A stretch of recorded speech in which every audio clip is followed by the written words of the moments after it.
Canada is continuing to outperform the United States and solidify its position as the future superpower. If not militarily, then definitely when it comes to finances and trade. While America is playing warlord in the Middle East right now, creating a situation where the globe is basically facing a financial collapse because the supply chain has just been absolutely shredded, Canada has been going to the allies and trade partners that America has either neglected or abandoned. Mark Carney's out there building trust where America has faltered, and it's going to create such a positive position for the Canadians and really to the detriment of the American people. Mark Carney is wrapping up his Indo-Pacific tour where he saw India, Australia, and Japan, and he's not only shoring up relationships, he's entering trade agreements and ensuring his position in the G7 Critical Minerals Alliance. And what's America doing? America is bleeding itself out financially in the Middle East, creating a war that's going to leave Americans stuck in a quagmire, completely destabilize the region in which it already has, and cut off oil supply to our allies in the Indo-Pacific region. And all this, of course, as we said in the last video, is because our nation has been overtaken by a new religious mandate. A mandate of divine conquest, and that's exactly what we're focused on right now. But the rest of the world sees it for what it is, which is just outright fraud and an abuse on the trust of the American people, and they've just backed themselves away. The world has backed themselves away and left America to eat alone at the table, except there's not going to be much food there for very long. Because the thing is, Canada cannot trust America anymore. They are a neighbor on our border, and we're heavily reliant on them, and America believes that we have the right to be the sole buyer of all their resources and products, but that time is ending.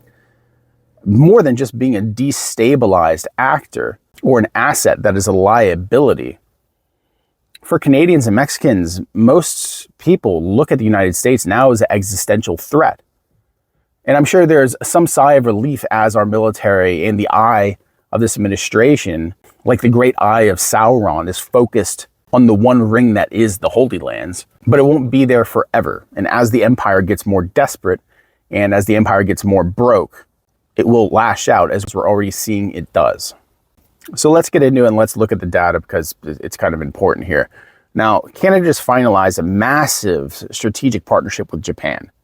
Now, America also just finished a huge trade agreement with Japan, but that's been put on pause because Trump can't decide how much he wants to tariff the world. And talks of tariffs just aren't even on the table anymore, but we're sure that they're going to increase across the world as America needs more cash to fund its illegal campaign in the Middle East. But this agreement between Canada and Japan isn't an isolated event. This comes right after Canada signed a trilateral agreement with Australia and India. So Americans, we really have to see a pattern here. Canada is executing a brilliant, ruthless macroeconomic end run around the United States. And this is because Ottawa sees the United States for what it is, which is being insurmountably erratic, catastrophically erratic. Because the U.S. says that it's protectionist one day, and then we're launching unilateral wars the next day.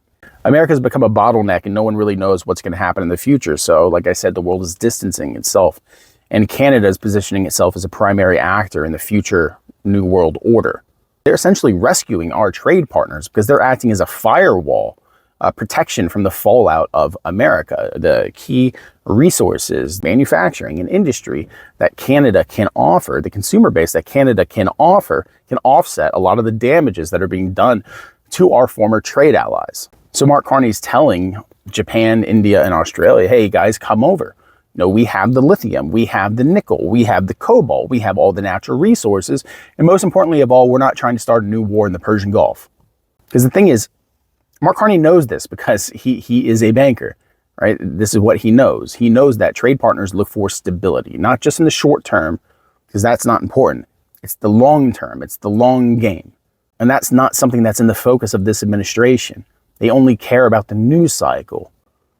When the United States becomes the primary source of global volatility, all that money runs north of our border into Canada because that is the safe bet. Canada, as of right now, is the safe bet for the future of global trade as far as the North American region goes.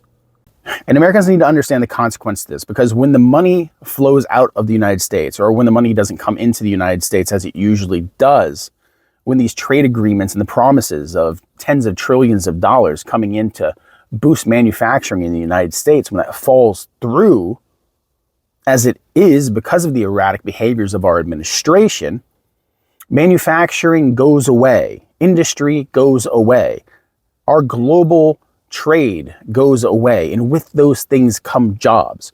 With those things come the necessary components in our supply chain to keep lifestyles in America okay. But when the United States is deprived of those things, what you're going to see is lifestyle crumble, prices skyrocket. And we're already seeing the consequences from fuel. Something as benign as ships not being able to go through a passage in the Middle East is having global consequences. Now, what are the consequences when the United States has been fully secluded from the global market? Because this kind of adventurism, this kind of aggression, acting without respecting the consequences to all of your trade allies, not telling your allies, not telling your military or trade allies that you're actually going to be conducting and opening a new war in the Middle East, one of the most important regions for trade and transportation in the world. You're not just a volatile actor. You're not just a liability. You're an active threat. And that's what America has become. America has become a threat to the globe. If you look at it like this, as I presented it to you, if you look at it like this, that international trade disruption due to military adventurism for no cause other than reputation and legacy, then yes, the United States has put the interest of one person or one religious sect above the stability of the world. So yes, by that framing, the United States has become the bad guy for the world. And it's time that the American people understand that. It's time the American people understand the consequences that come along with that. The consequences that come along with that kind of seclusion. Isolationism in a time of globalism is a net negative for the United States and the people of the United States of America. And Canada knows that. Mark Carney knows that. And that's why he's building bridges while we're burning them down. And woe to the American people for not understanding the consequences that are coming down the road. The truth is, if you're not independently wealthy in this country, you are vulnerable. And most people in America are vulnerable because over 60% of Americans don't even have $1,000 in their bank account in case of an emergency.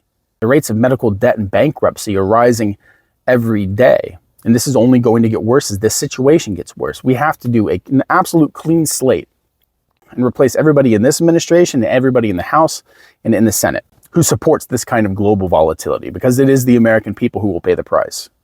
In the end, it is the American people who will pay the price. And we can't look to our neighbors to the north who've been doing the responsible good thing by actually acting as the moral compass for North America and say that this is their fault. The truth is, America has dropped the ball. The truth is, our administration has not just dropped the ball, right? They pulled out a switchblade, they popped the ball, they threw it down, and they went home and cried to their mom how everyone else ruined the game. Enough, at some point, has to be enough for the American people. I mean, because no one's an innocent bystander in this anymore, and you essentially have to pick a side. You either want a prosperous, globally connected United States of America that has opportunity, that has ownership, or you want to live under theocratic rule where none of those things apply except for the top 1%. It's an easy choice for the average American person, or at least it should be. This is why on this channel I always advocate getting the hell out of this place as soon as you can, because after the midterms are over, if there's no change that's happened, this entire American experiment is done. And when the doors close, which they are closing, you'll find yourself trapped in a burning ship. And I don't plan on being trapped in that ship, and I certainly don't plan on my family being trapped on that ship either. And that's one of the reasons we are relocating. That's one of the reasons we've divested from a US dollar that's continuously being devalued.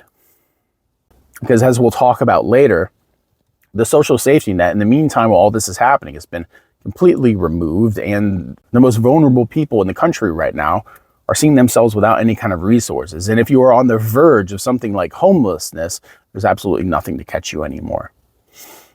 But that's for another video. Congratulations, Canada. You may not have won the gold medal in hockey this Olympics, but you won the gold medal of geopolitics and diplomacy so far in the 21st century. Food for thought. Have a good one.